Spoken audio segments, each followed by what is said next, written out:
The Love Glance. Chapter 1, The Awakening. The year was 2400, and humanity had reached the pinnacle of technological advancement. Cities floated in the sky, and robots handled most of the menial tasks, leaving humans to explore intellectual and creative pursuits. Amidst this era of unparalleled progress lived Elena Cross, a historian and linguist known for her work in deciphering ancient texts. Her days were spent in the Grand Library of Neoterra, the floating capital city, surrounded by books and holograms of the past. One evening, as the artificial sun set over Neoterra, casting a golden hue across the floating metropolis, Elena was working late. She was engrossed in an ancient manuscript, trying to unravel its secrets, when she felt a sudden, inexplicable urge to look up. Her eyes met those of a man standing across the hall, gazing at her intently. He was tall, with strikingly blue eyes that seemed to pierce through her soul. His dark hair fell in waves around his chiseled face, and he wore a simple yet elegant suit that hinted at a man of refined taste. Elena felt a strange sense of familiarity, as if she had known him in another life. She quickly looked away, her heart pounding in her chest. The man walked over, his footsteps echoing in the quiet library. "Excuse me, are you Elena Cross?" he asked, his voice smooth and deep. "Yes, I am," she replied, trying to steady her voice. "And you are?" "I'm Adrian Blackwood, an archaeologist. I've read your work on ancient languages and I'm truly impressed. I was hoping we could discuss a project I'm working on." Elena felt a thrill of excitement. She had heard of Adrian Blackwood, a renowned archaeologist known for his daring expeditions and groundbreaking discoveries. "Of course," she said, smiling. "I'd love to hear about it." Chapter 2, The Discovery. Adrian led Elena to a secluded corner of the library, where he unfolded a holographic map. "I've discovered an ancient city buried beneath the sands of what used to be the Sahara Desert," he explained. "I've found texts there that are unlike anything I've ever seen. I need your expertise to decipher them." Elena's eyes widened with fascination. "This could be the find of the century," she said. "I'd be honored to help." Over the next few weeks, Elena and Adrian spent countless hours together, poring over the ancient texts. They deciphered cryptic symbols and uncovered stories of a lost civilization, revealing secrets that had been buried for millennia. As they worked side by side, a deep bond formed between them. They laughed together, shared stories, and discovered a mutual passion for history and knowledge. One evening, as they were working late, Adrian looked at Elena with a tender expression.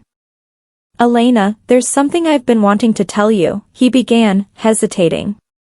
"What is it?" Elena asked, her heart skipping a beat. "I feel like I've known you forever," Adrian said softly.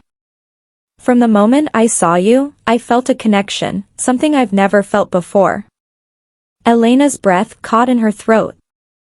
"I feel the same way," she admitted. "It's like we've been brought together by fate." Adrian reached out and took her hand.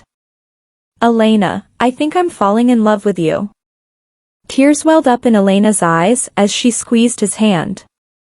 "I feel the same way, Adrian," she whispered. Chapter 3, The Revelation. As their relationship blossomed, Elena and Adrian continued their work, uncovering more about the ancient civilization they had discovered. They found evidence of advanced technology and a society that had thrived for centuries before mysteriously disappearing. But amidst their discoveries, they stumbled upon something unexpected, a prophecy. The prophecy spoke of two souls destined to find each other, their love transcending time and space. It foretold of a great challenge they would face, a trial that would test their bond and shape the future of humanity. Elena and Adrian couldn't help but feel that the prophecy was about them. "Do you think this could be true?"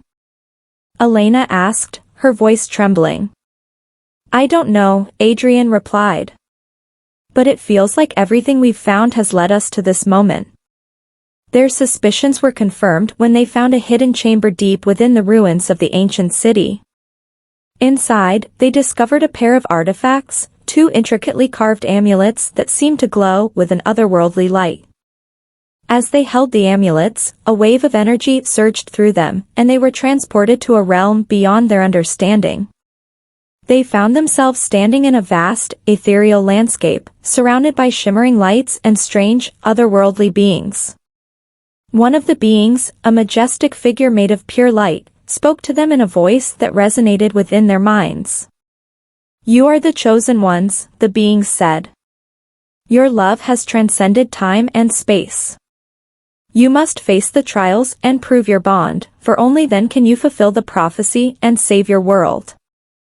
Chapter 4: The Trials. Elena and Adrian were returned to their world, but they knew their lives would never be the same.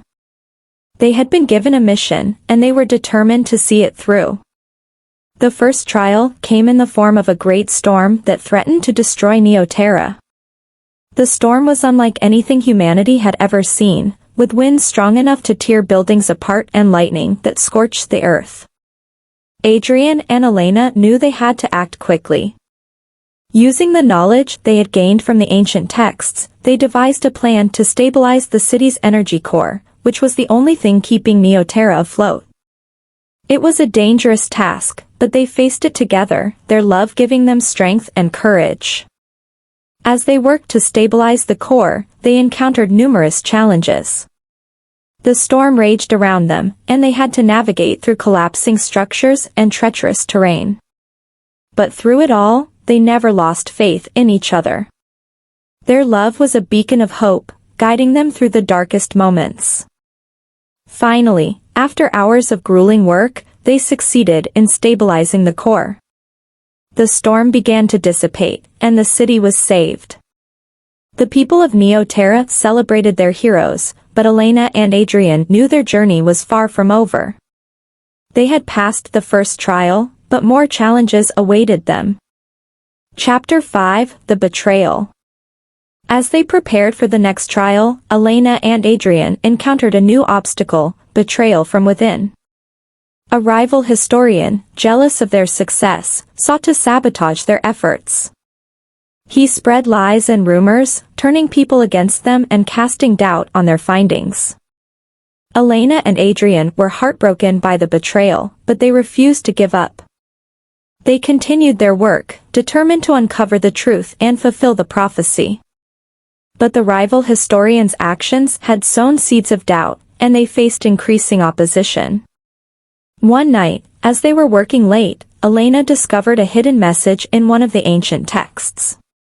It spoke of a traitor who would try to stop them, but it also offered a solution, a way to prove their innocence and reveal the truth. With renewed determination, Elena and Adrian set out to expose the traitor. They gathered evidence and presented their findings to the Council of Neoterra. The council was initially skeptical, but the weight of the evidence was undeniable. The rival historian's plot was revealed, and he was brought to justice. Elena and Adrian's names were cleared, and their reputation restored. But the betrayal had taken its toll, and they knew they had to be cautious. The trials were not just physical challenges, they were tests of their resolve and their trust in each other. Chapter 6: The Final Trial. The final trial came in the form of a great rift that threatened to tear the fabric of reality apart. The rift was a portal to another dimension, and its presence was causing chaos and destruction in Neoterra. Elena and Adrian knew they had to close the rift, but they had no idea how. As they studied the ancient texts, they found references to a powerful ritual that could seal the rift. The ritual required the combined energy of the amulets and the purest form of love, a love that transcended time and space.